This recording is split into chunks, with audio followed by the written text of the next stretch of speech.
guys, thank you all for joining me on my progress of building this gaming room diorama. I wanted to do a little video about the progress and the tools and the materials that I'm using to build this diorama.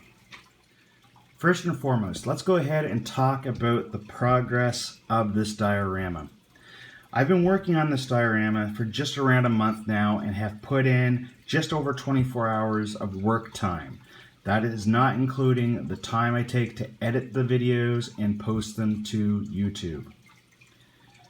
When I first started this diorama, I originally planned just to have a basic diorama with floor to ceiling wallpaper, a painted floor, and 2 windows. I did not plan on doing a door, did not plan on doing detailed work on the actual floor, which I'll show you here a little bit in a second, or the detail work on the sides. I also did not plan on doing the detail work to the outsides.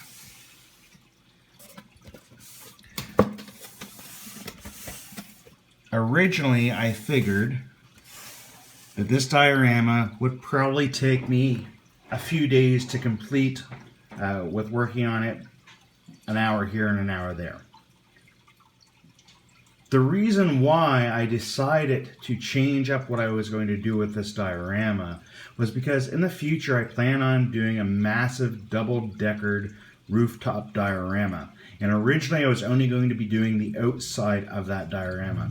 But my buddy Alan suggested that I finish both the inside and the outside so that way I'd have basically 2 dioramas in one.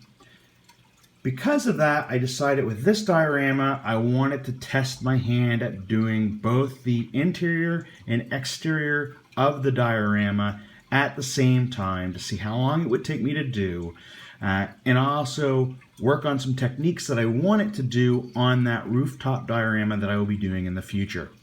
This way, if I run into any snags, it's only on a small diorama and not on a massive one.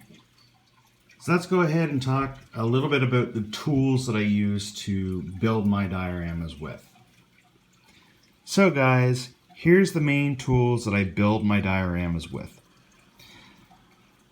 My most important tools out of this group of tools would be my rulers and my pens and pencils.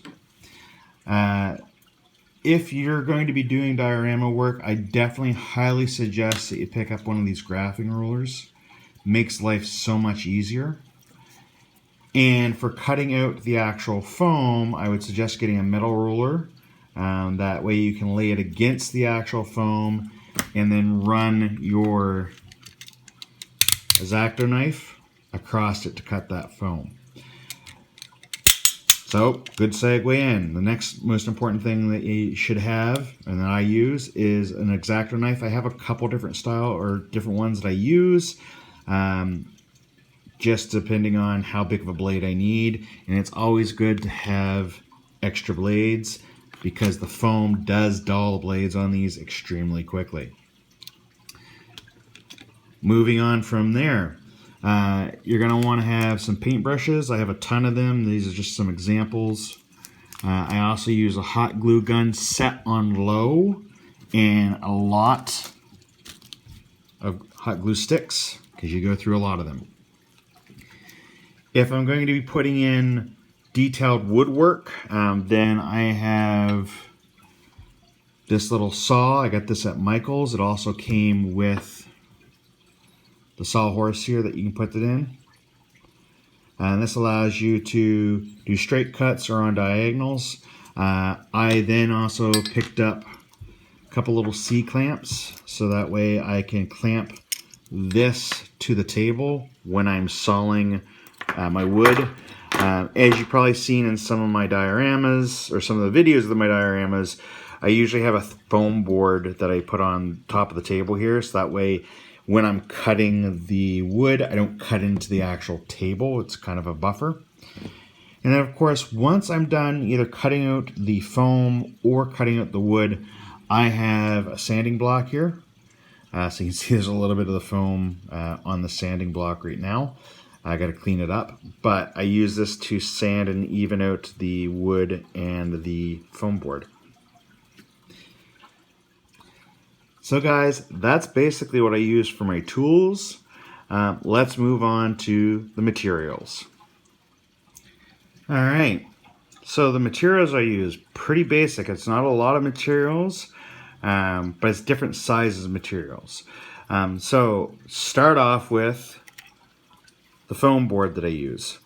So this foam board is actually cut into 24 by 24 inch pieces, and it is used for crafting. This is a small piece of that foam board, so you can see what it looks like.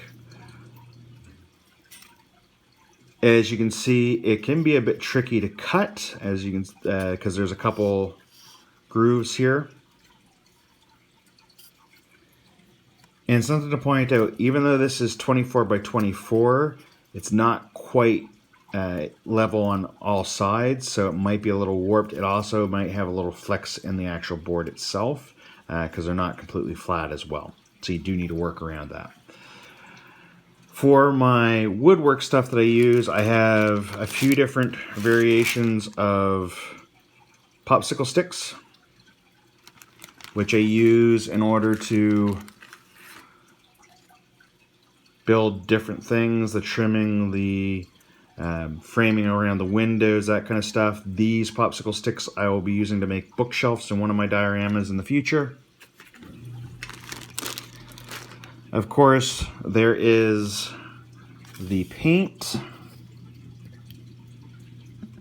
that I use. So I'm just grabbed a couple variations of them. I do have a third type of paint that I use that's got more of a metallic look. I only use that when I want something to look more metallic.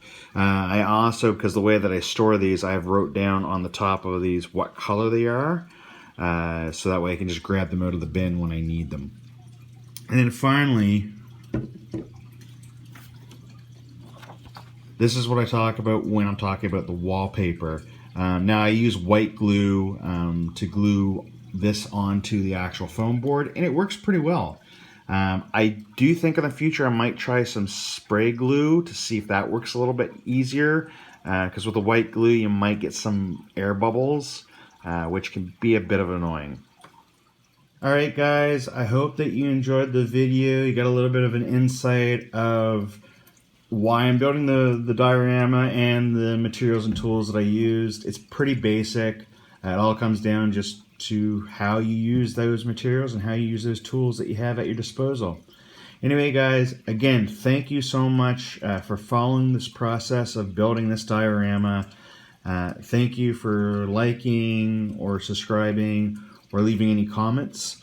I look forward to getting into the next diorama video with you guys. As a quick little update, there is some painting I need to do on this guy, which I will not be filming because that'll be just another video of me painting. So I'll come back with you guys when I'm actually getting ready to glue in the framing of the door, the windows, the frame or the trim work on the inside of the diorama, and the wallpaper as well. Until then guys, stay nerdy.